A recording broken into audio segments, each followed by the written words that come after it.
દિલ્હીમાં કેન્દ્રીય agency ED દ્વારા નેશનલ હેરાલ્ડ કેસમાં સોનિયા ગાંધી અને રાહુલ ગાંધી વિરુદ્ધ કાર્યવાહી શરૂ કરવામાં આવતા દેશભરમાં ભારતીય જનતા પાર્ટી દ્વારા રાહુલ ગાંધીના પુતળાના દહનના કાર્યક્રમો યોજવામાં આવ્યા હતા, જેના ભાગરૂપે જામનગર શહેરમાં પણ બીજેપીના આગેવાનો અને કાર્યકરોએ બીજેપી કાર્યાલયથી લાલ બંગલા સુધી રેલી યોજીને લાલ બંગલા વિસ્તારમાં પુતળા દહનનો કાર્યક્રમ આપ્યો હતો। આ કાર્યક્રમમાં શહેરના બંને ધારાસભ્યો રીવાબા જાડેજા અને દિવ્યેશભાઈ અકબરી ઉપરાંત બીજેપીના પ્રમુખ બીનાબેન કોઠારી તથા પૂર્વ પ્રમુખ વિમલ કગથરા સહિતના આગેવાનો અને કાર્યકર્તા ભાઈઓ અને બહેનો હાજર રહ્યા હતા અને રાહુલ ગાંધી વિરુદ્ધ સૂત્રોચ્ચાર કર્યા હતા અને કોંગ્રેસના ભ્રષ્ટાચાર અંગે આકરા પ્રહારો કર્યા હતા।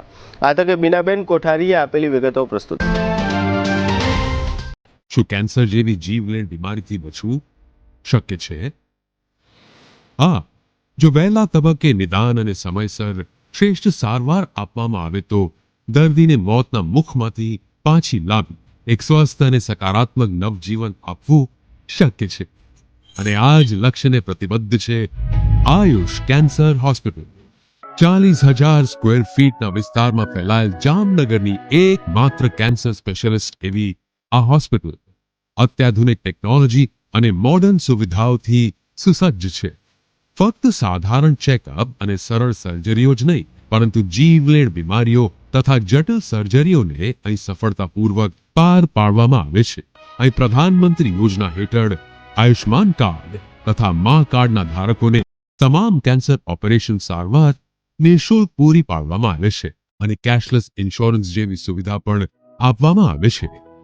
આયુષ કેન્સર હોસ્પિટલની તબીબી વિશેષજ્ઞતાઓમાં સમાવેશ થાય છે radiation oncology, surgical oncology, medical oncology, plastic surgery, anaesthesiology, critical care, radiology, pathology અને લેપ્રોસ્કોપિક સર્જરી।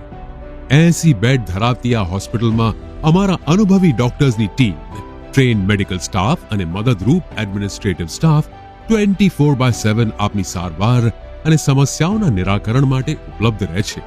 મોડર્ન ટેકનોલોજીથી સુસજ્જ એવા અમારો રેડિયેશન ઓન્કોલોજી વિભાગ મોઢા, સ્તન, ગર્ભાશયના મુખ, મગજ, ફેફસા, પ્રોસ્ટેટ, ગળા, જઠર, આંતર અને અન્ય ઘણા કેન્સરની થેરેપીમાં લાભપ્રદ છે। વિઝનરી અને અનુભવી ડોક્ટર્સની આગેવાની હેઠળ કાર્યરત આયુષ કેન્સર હોસ્પિટલમાં અમારું સપનું છે કે ભારતના દરેક નાગરિકને રાહત દરે વિશ્વસ્તરીય તબીબી સેવાઓ પ્રાપ્ત કરાઈ શકાય અને આ જ દિશામાં નિરંતર પ્રયત્નશીલ રહેતા અમે મક્કમપણે આગળ વધી રહેલ છીએ।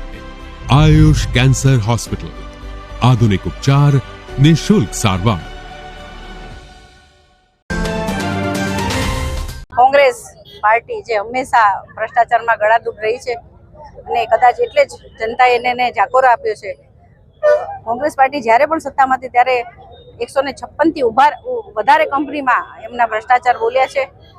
તે પછી શહીદોની વિધવાના પૈસા હોય, કોંગ્રેસ પાર્ટી હંમેશા ગળાડૂબ રહી છે ભ્રષ્ટાચારમાં અને સર્વ જનતાએ કદાચ એટલે જ એને જાકારો આપ્યો છે સત્તામાંથી, પણ છતાં પણ ઉલ્ટા ચોર કોટવાલ કો દાટે જે ઈડીની ચાર્જશીટ છે એની સામે સોનિયા અને રાહુલ ગાંધીએ નેશનલ હેરાલ્ડ કેસમાં આખી દેશને ખબર છે કે એમાં એમણે કેવડો મોટો ભ્રષ્ટાચાર કર્યો છે, છતાં પણ ઈડીની સામે આજે કોંગ્રેસ પાર્ટીએ જે ધરણા કર્યા છે, પણ જે લોકો સમજી ગયા છે આજે એના વિરુદ્ધમાં જામનગર શહેરમાં આ યુવા મોરચા દ્વારા રાહુલ ગાંધીના પુતળાનું દહન કરી અને આ ભ્રષ્ટાચાર સામે સખત વિરોધ નોંધવામાં આવે છે। સાથે સાથે સોનિયા ગાંધી પણ આ કેસમાં એટલા જ ઇન્વોલ્વ છે અને જામીન પર છૂટેલા છે, છતાં પણ દેશને ગુમરાહ કરવા માટે ફરી એકવાર કોંગ્રેસે પોતાનું આ યાદુ અજમાવ્યું છે, પણ ભારતીય જનતા પાર્ટી આને સખત શબ્દોમાં વખોડી કાઢે છે અને અમારા વિરોધ પ્રદર્શન આ નિમિત્તે અમે કર્યા છે।